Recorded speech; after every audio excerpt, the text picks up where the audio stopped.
नमस्कार। Facts world में आप सभी का हार्दिक स्वागत, अभिनंदन।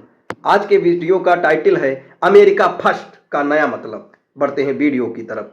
जब ट्रंप ने इजराइल के लिए युद्ध को देशभक्ति बताया, आखिरकार डोनाल्ड ट्रंप ने साबित कर दिया कि वे एक चेंज एजेंट हैं।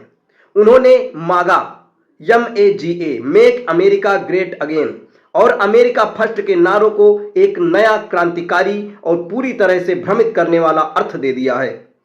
और इसका पहला शिकार बने हैं उनके अपने आतंकवाद रोधी प्रमुख जोय केंट।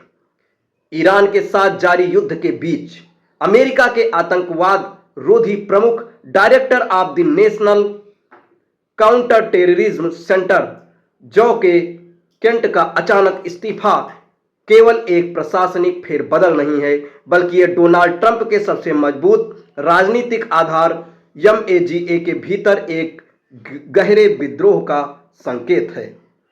केंट ने न केवल पद छोड़ा है, बल्कि सीधे राष्ट्रपति ट्रंप पर इजराइल के बचाव में आकर अमेरिका को एक अनावश्यक युद्ध में झोंकने का आरोप भी लगाया है।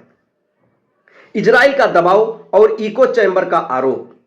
केंट के इस्तीफे का सबसे विवादास्पद हिस्सा उनका यह दावा है, जिसमें उन्होंने कहा कि ट्रंप को इजरायली अधिकारियों और अमेरिका मीडिया के एक खास वर्ग ने गुमराह किया है।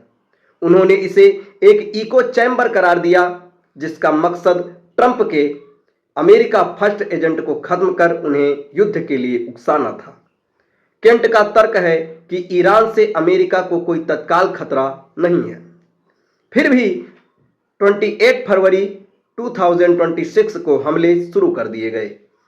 इराक युद्ध की परछाई और व्यक्तिगत क्षति।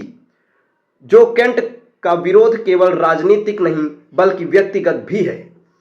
एक पूर्व ग्रीन बैरेट और 11 बार युद्ध क्षेत्र में तैनात रहे केंट एक गोल्ड स्टार हस्बैंड हैं। उनकी पत्नी सैनन केंट की 2019 में सीरिया में मौत हो गई थी। अपने पुत्र में उन्होंने स्पष्ट लिखा, उस लेटर में लिखा, मैं अगली पीढ़ी को उस युद्ध में मरने के लिए नहीं भेज सकता जो इजराइल द्वारा मैन्युफैक्चर्ड है और जिससे अमेरिका लोगों का कोई लाभ भी नहीं है। उन्होंने वर्तमान स्थिति की तुलना 2003 के इराक युद्ध से की, जहां झूठी खुफिया जानकारी के आधार पर अमेरिका ने दशकों तक चलने वाला संघर्ष मोल ले लिया था। मागा खेमे में दो फाड़ डोनाल्ड ट्रंप का राजनीतिक उदय अंतहीन युद्धों को समाप्त करने के वादे पर हुआ था। केंट के इस्तीफे ने ट्रंप के समर्थकों को दो गुटों में बांट दिया है। पहला है हाक गुट, जो मानते हैं कि ईरान का परमाणु कार्यक्रम और क्षेत्रीय प्रभाव अमेरिका के लिए खतरा है और सैन्य कार्यवाही जरूरी है।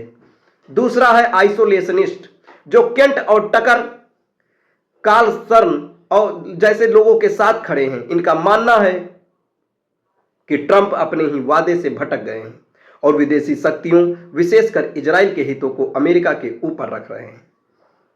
व्हाइट हाउस की आक्रामक प्रतिक्रिया। ट्रंप ने हमेशा की तरह केंट पर पलटवार करते हुए उन्हें सुरक्षा के मोर्चे पर कमजोर बताया।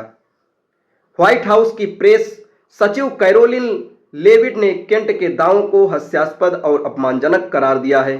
प्रशासन का कहना है कि उनके पास इस बात के पुख्ता सबूत थे कि ईरान अमेरिका पर बड़ा हमला करने वाला था, इसलिए प्री एम्प्टिव स्ट्राइक अनिवार्य थी। इन सब का निष्कर्ष ये निकलता है कि भविष्य की चुनौतियां। जियो केंट का इस्तीफा इस बात की पुष्टि करता है कि अमेरिकी खुफिया समुदाय के भीतर युद्ध के औचित्य को लेकर सब कुछ सामान्य नहीं है। यदि युद्ध लंबा खिंचता है और अमेरिकी सैनिकों की हताहत होने की संख्या बढ़ती है, तो केंट की ये चेतावनी ट्रंप के लिए एक बड़ी राजनीतिक चुनौती बन सकती है, खासकर 2026 के मिड टर्म इलेक्शंस के करीब आने पर। दोस्तों, ऐसे ही ढेर सारे फैक्ट्स के लिए हमारे चैनल के साथ जुड़े रहें। धन्यवाद।